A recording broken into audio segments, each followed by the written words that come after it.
Si vous aimez le tennis sur YouTube, abonnez-vous pour ne manquer aucun de mes futurs contenus. 4 titres en 2021 en route pour le Masters. Yannick Sinner est inarrêtable. Jusqu'à devenir le prochain Novak Djokovic, on va se poser la question dans cette vidéo. Mon fils extrêmement décevant, F2A, miraculé dans sa rencontre face à Norrie, c'est le programme sulfureux de votre nouveau digest de Vienne et on attaque juste après ça.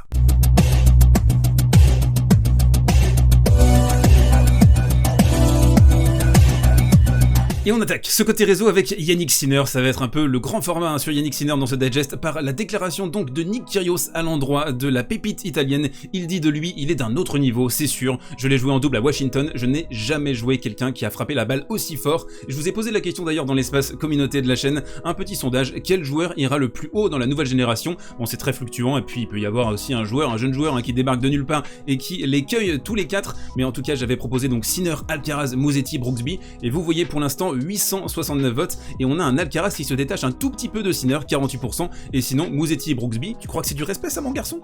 Tu crois que c'est du respect? Avant de revenir sur Sinner dans le coin tactique, on va développer vraiment cette comparaison peut-être avec Novak Djokovic. On enchaîne avec la deuxième info côté réseau et Denis Shapovalov confronté dans sa jeune carrière au Win Ugly, c'est le titre du livre de Brad Gilbert. Et donc on lui pose la question en marge de son tournoi de Saint-Pétersbourg, il est qualifié pour les quarts de finale demain, donc on lui a posé la question, est-ce que tu sais gagner moche? Et sa réponse est très intéressante, non je ne maîtrise pas encore cet art, ça ne marche pas pour moi, quand je joue moche je n'ai pas envie d'être sur le terrain, donc c'est difficile pour moi de gagner comme ça.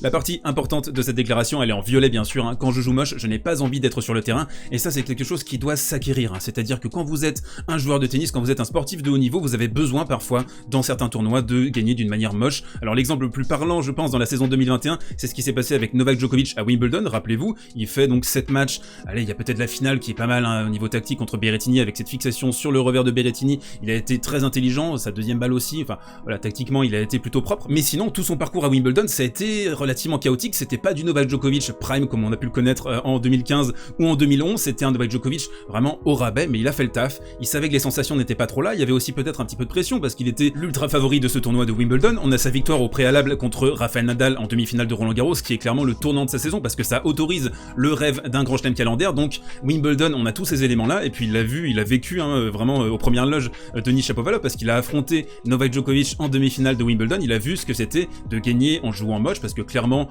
le meilleur joueur sur le court ce jour-là c'était Denis Shapovalov, il n'est même pas capable de remporter un set, il prend un 3-0, donc Denis il va falloir acquérir ça, c'est très important d'allier à la fois le beau jeu et l'efficacité, c'est un joueur Shapovalov qui est magnifique à regarder, mais il manque encore l'efficacité et il va falloir se mettre un petit peu de plomb dans la tête. Le plomb dans la tête justement, transition tout trouvé pour la nouvelle news dans ce côté réseau, Félix Auger-Aliassime qui a miraculé sur ce tournoi de Vienne, 3 balles de match sauvées face à Cameron Norrie, un des hommes en forme de cette fin de saison.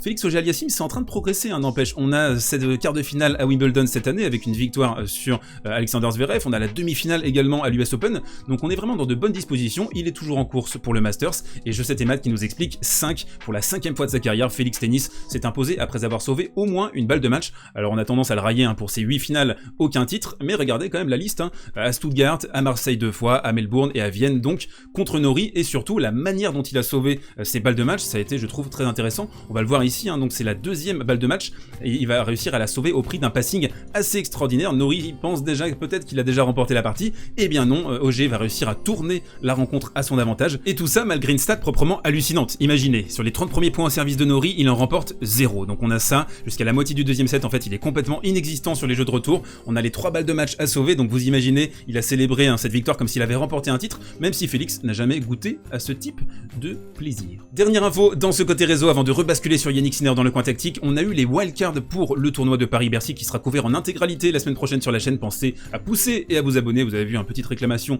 toute en subtilité, donc on a Richie Gasquet, le GOAT, Pierre-Hugues Herbert, Andy Murray, encore une wildcard, la 13e de l'année, ça on va le commenter, Arthur Rinderknecht, pour les qualifs on a notamment Hugo Gaston, qui va remporter le tournoi évidemment, bien sûr, ça vous le savez, je vous apprends rien, et donc on voit José Morgado qui nous explique la wildcard de Murray à Paris est la 13e de l'année, ça fait quand même beaucoup, il n'a joué qu'un seul tournoi, donc l'US Open, sans wildcard en 2021. Alors les cartes sauvages, les mérite-t-il? mérite-t-il, ne les mérite-t-il pas? C'est un peu le débat qui anime le microcosme tennistique, qui est un petit peu consanguin depuis quelques semaines. Moi, je pense qu'il les mérite absolument. Je suis de l'avis, je bois les paroles tout le temps, de toute façon, toujours je bois les paroles de José Morgado, qui est un peu mon mentor dans cette profession.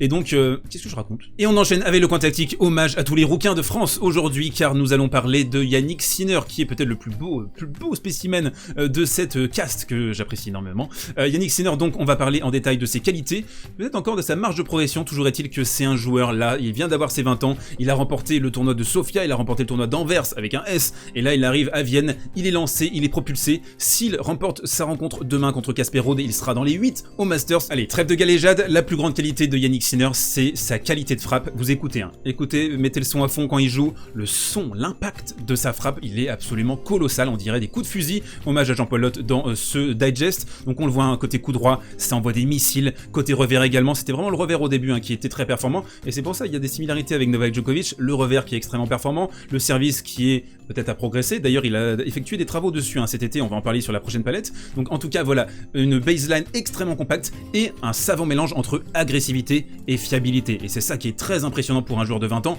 Au-delà du fait que son mental soit extrêmement bien formé pour un teenager, il a cette capacité sous pression. Ici, vous le voyez, un ball de break, il y a 2-1 pour Novak, pas Novak Djokovic, Novak, le joueur autrichien, très connu. Et donc, on le voit, même sous pression, il arrive à continuer à envoyer des missiles. Et c'est vraiment une de ses plus grandes forces, c'est qu'il a jamais vraiment peur d'appliquer son plan A, qui est assez simple, c'est de frapper sur tout ce qui bouge. Deuxième palette sur Jannik, et on va répondre à la question métaphysique presque que certains d'entre vous se posent, j'en suis sûr, c'est oui, Jannik, t'es bien sympa, service volé avec ton Jannik, mais il a pas de plan B, il s'est juste frappé comme un sourd. Oui, mais attendez, juste 20 ans, et on voit, c'est un joueur cet été qui a commencé à travailler sur l'un des gros chantiers de son jeu, on le rappelle, 1m88, Jannik Sinner, et donc logiquement à cette taille qui est la taille de Novak Djokovic. Encore une fois, les similarités, ça se multiplie, tiens donc, la vie est bien faite parfois, et donc on a eu une progression au niveau du service de Jannik Sinner cet été, et notamment grâce à un remodèlement de sa position au service. Ici, vous le voyez, il a les pieds verrouillés désormais sur le ciment, sur le bitume, sur la terre battue, sur le gazon. Avant,